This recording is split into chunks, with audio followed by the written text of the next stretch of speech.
Aujourd'hui, je vais te parler de Babel, un manga qui a plus d'un tour dans son sac. Tour, Babel, est-ce que t'as capté ou pas?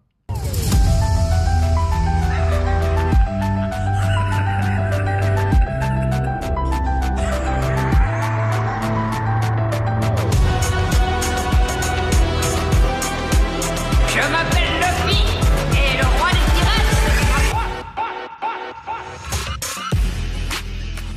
pirates, Et salut à toi, moi c'est Jérémy et je te souhaite la bienvenue sur ce nouvel épisode de ma chaîne Matcha Manga, le podcast où l'on parle manga et tout ça le temps d'un matcha. Alors comme je le disais en préambule, je vais te parler aujourd'hui de Babel The New Akenden, qui est un manga inspiré de la légende des 8 chiens du clan Satomi, d'ailleurs qui est un ouvrage datant du 18e-19e siècle. Alors ici, cette histoire est reprise par Yugo Ishikawa, qui est un manga pas vraiment connu dans nos contrées, mais qui a vu quand même publier deux autres de ses œuvres, à savoir donc Wonderland et Sprite.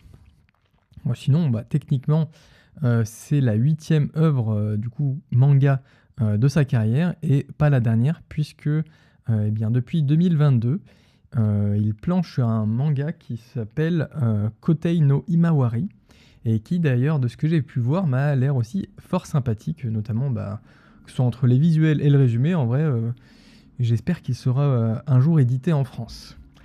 Mais revenons plutôt à Babel, puisque je vais te donner, sans plus tarder, le pitch, évidemment. Alors, tout commence avec Hachi. Hachi, c'est un chien qui est plutôt valeureux et qui accompagne son maître lors d'un mystérieux pèlerinage dont le but est de faire de lui, du coup, un chien divin. Statut qui, une fois acquis, a évidemment fait tourner les têtes de tout le pays, de tout ce brave petit Japon. Et notre petit toutou, lui, il s'est vite retrouvé sous les demandes pour notamment obtenir ses grâces. Parce que maintenant qu'il a un statut divin, il peut faire changer les destins, un peu tout ça, toi, tu as compris les bails. Toutefois, il se trouve qu'il les a tous rejetés, toutes rejetées, puisque ce sont des demandes, soit parce qu'il les jugeait pas nobles, soit pas dignes de son intérêt. Toutes sauf une, du coup, qui est celle de la princesse Fuse, ou Fusée, je sais pas comment on dit ça, on va l'appeler Fuse, qui a vu son clan contraint à la famine et à la misère, tout ça à cause d'une mystérieuse sorcière employée par le camp ennemi. C'est alors que du coup, Hachi, lui, il va arriver, il va se lever, il va manger ça, il va prendre sa meilleure croquette, et du coup, ils vont filer tous ensemble, donc avec son maître, et aussi avec Shino, qui est un ronin, qui vont croiser sur le chemin et qui va les accompagner.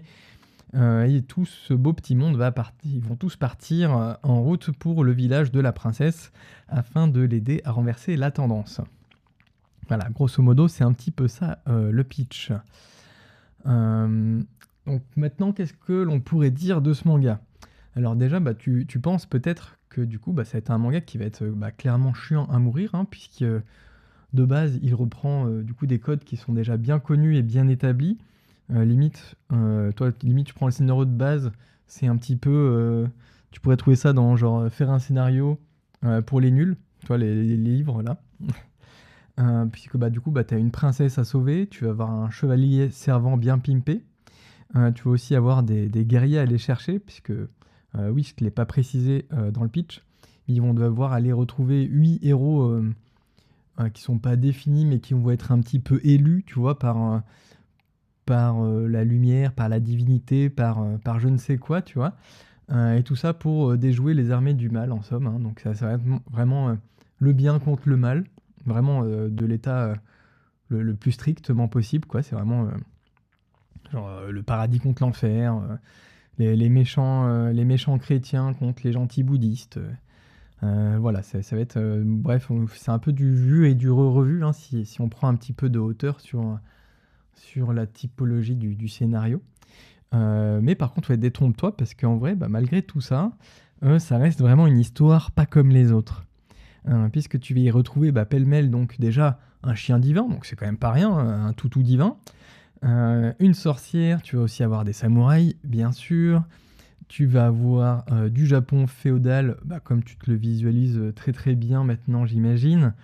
Et par la suite aussi, je te spoil un tout petit peu, mais je te dis pas quand est-ce que ça va arriver, mais oui, tu vas avoir aussi des monstres un petit peu à la Berserk, avec des gens qui vont se transformer Tu vas avoir de l'ésotérisme, donc comme je te le disais, donc à comprendre un fort impact religieux, notamment avec la dualité entre les bouddhistes donc de l'époque versus le christianisme en fait qui du coup débarquait du Portugal de mémoire et qui était très souvent mal vu par du coup le peuple japonais. Donc en fait oui, mal vu, ça dépend en fait, tu as autant des personnes qui vont l'accepter directement, autant tu auras d'autres personnes qui seront absolument contre ce changement et contre les gens qui vont accepter cette nouvelle religion. Mais aussi, du coup, ce que je t'ai pas dit encore, c'est que tu vas aussi avoir des spectres et des zombies, parce que pourquoi pas. Et oui, tout ça dans un seul manga. Et le pire, c'est que ça tient la route, hein. Ça tient la route. Et d'ailleurs, en somme, je sais même pas trop comment l'auteur se débrouille, hein, mais il arrive vraiment à nous cumuler tous ces aspects et à créer ce melting pot improbable. Et pour le coup, au final, on y croit. C'est ça le pire. Et le pire encore plus, c'est que du coup, on va vraiment dévorer les pages une par une, parce qu'il arrive toujours à nous donner cette envie de savoir ce qui va arriver par la suite, puisqu'a priori, quand tu vas tourner la page, tout peut arriver limite dans cet univers. Puisque je t'ai fait à peu près, je t'ai pas fait la liste exhaustive de tout ce qui se passe dedans, mais toi, je sais pas, à un moment, tu vas avoir un combat entre deux samouraïs, tu vois, et puis à un autre moment, tu vas avoir limite un zombie qui va lui croquer le pied, alors que le zombie, il sort de nulle part. Bon, je force un petit peu le trait, mais tu vois un petit peu, les bails, quoi. Et d'ailleurs, oui, il y a aussi étrange que cela puisse paraître, mais on prend aussi le temps de nous montrer notamment les us et les coutumes de l'époque.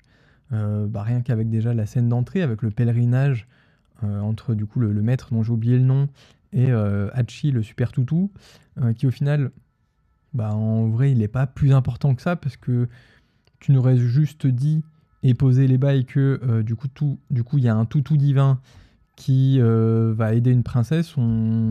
T'avais pas forcément besoin de savoir comment ce toutou est devenu divin, tu vois.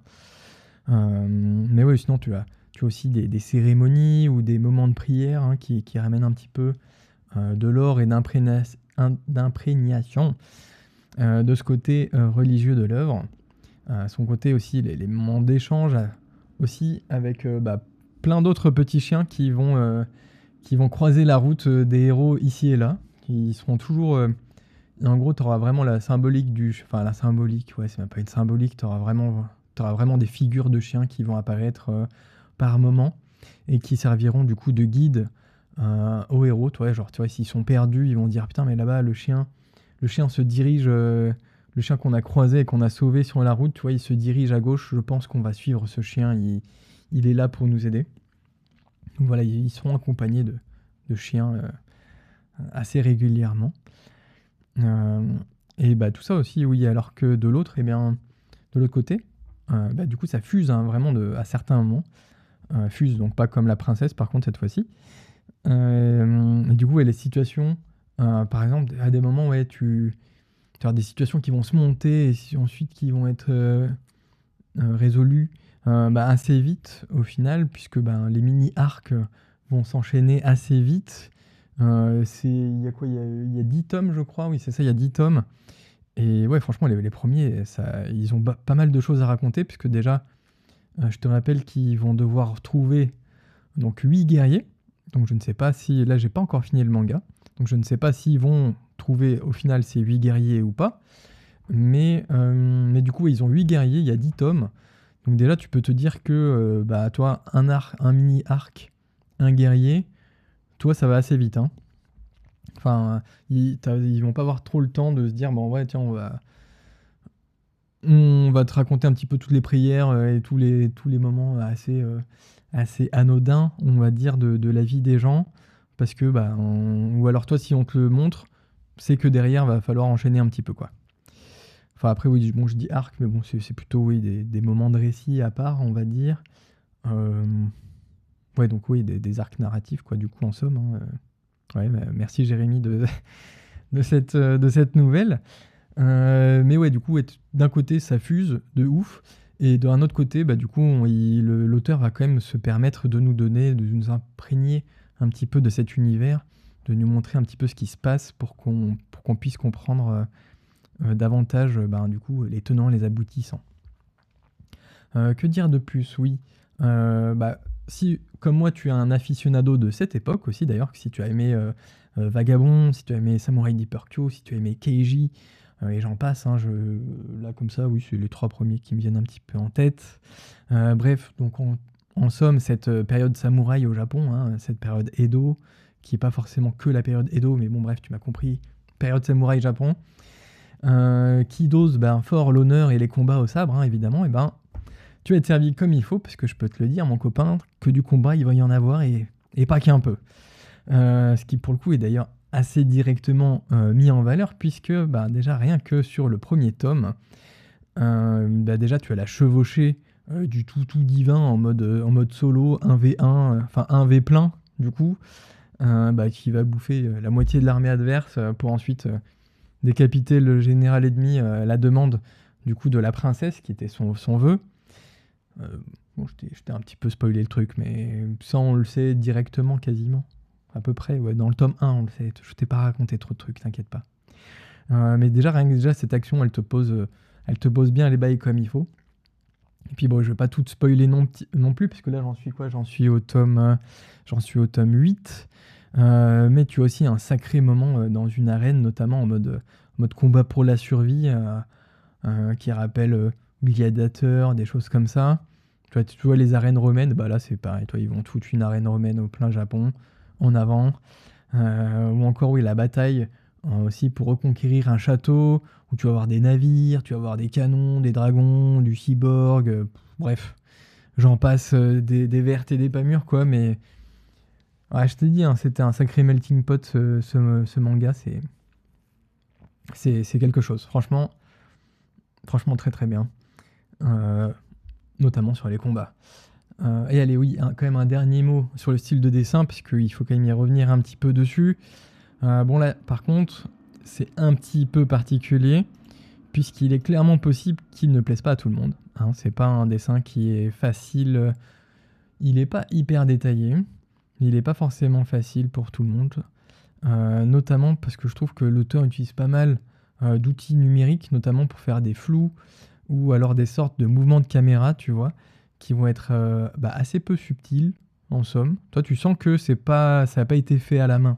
Toi, c'est pas un truc naturel, c'est pas des choses que tu vois tous les jours. Et je trouve que ça rend pas si bien en soi, en termes de visu. À des moments, tu as vraiment l'impression, toi, on parle un peu souvent, toi, de découpage cinématographique, tout ça. Là, tu as vraiment l'impression que toi, c'est une case de cinéma, toi, une case d'animé, toi, qui a été prise et qui a été figée. Apparemment, c'est très très bizarre. Tu sens que oui, c'est des choses qui sont faites du coup de façon du coup avec l'outil numérique, mais je sais pas, ouais, tu sens que c'est pas normal en fait. À des moments, tu te dis mais qu'est-ce qui se passe dans cette case là, qu'est-ce qui s'est passé? Ouais, c'est assez bizarre. Mais ouais, sinon à part ça, ouais, le style me fait un petit peu penser à celui de Land, qui est un autre manga dont je t'avais déjà parlé.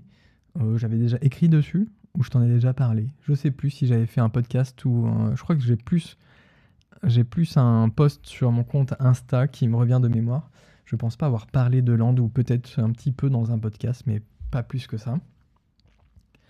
Alors peut-être que c'est plutôt Land qui ressemble à Babel et plutôt que l'inverse, mais oui, en tout cas peut-être que l'auteur de Land a peut-être eu un lien avec Babel, j'en ai aucune idée. Mais en tout cas, oui, ça me fait penser à son dessin dans une autre mesure, ouais.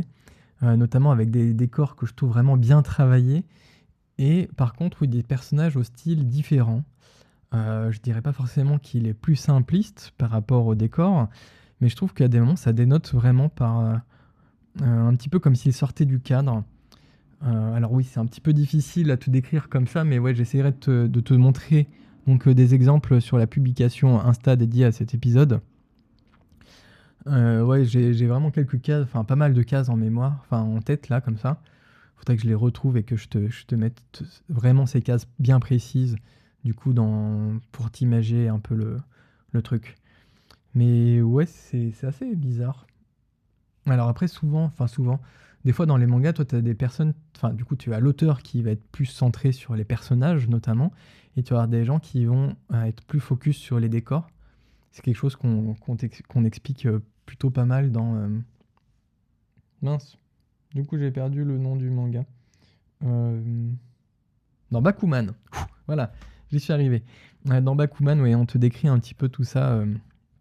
On te décrit un petit peu tout ça, notamment du coup parce que les deux héros vont prendre des assistants, notamment pour les décors, parce qu'ils n'ont pas assez le temps de s'en occuper. Ce ne sont pas des professionnels non plus du décor, parce que tu as des mangaka du coup, ou des assistants dessins qui vont se spécialiser notamment dans les décors, puisque bah, c'est vraiment quelque chose à part, hein, et qui demande bah, du coup une patience et un style et un niveau de détail souvent assez fou. Donc il se trouve que pas mal de fois aussi tu as des gens qui vont s'occuper de ça à temps plein. Voilà. Et du coup, oui, d'ailleurs, je te l'ai pas dit, mais du coup le compte Insta, tu pourras le retrouver évidemment donc, en lien dans la description, ou alors simplement en cherchant Matcha Manga sur Insta, et normalement tu devrais assez facilement pouvoir me retrouver. Donc ouais, si je devais résumer Babel en quelques mots, je dirais que c'est un manga aux allures classiques, mais qui arrive assez facilement à nous surprendre lorsque l'on tourne les pages. Et ça, en soi, bah, je trouve que c'est pas si simple, hein. C'est plus rare que la norme. Voilà. C'est plus quelque chose de rare que la norme. Voilà, plutôt. Bref, voilà un petit peu tout ce que j'avais à dire sur ce manga. D'ailleurs, si cet épisode t'a plu, n'hésite pas à me le faire savoir en mettant soit une note, soit un like, suivant l'endroit où tu m'écoutes, évidemment. Et bien sûr, à t'abonner pour ne manquer aucun prochain épisode. Merci encore pour ton écoute. Ça me fait toujours plaisir de voir que ce podcast est toujours de plus en plus suivi. Allez, et puis bah, maintenant, je n'ai plus qu'à te souhaiter une bonne fin de journée ou une bonne fin de soirée. Ça dépend. Et puis à la prochaine. Salut, salut!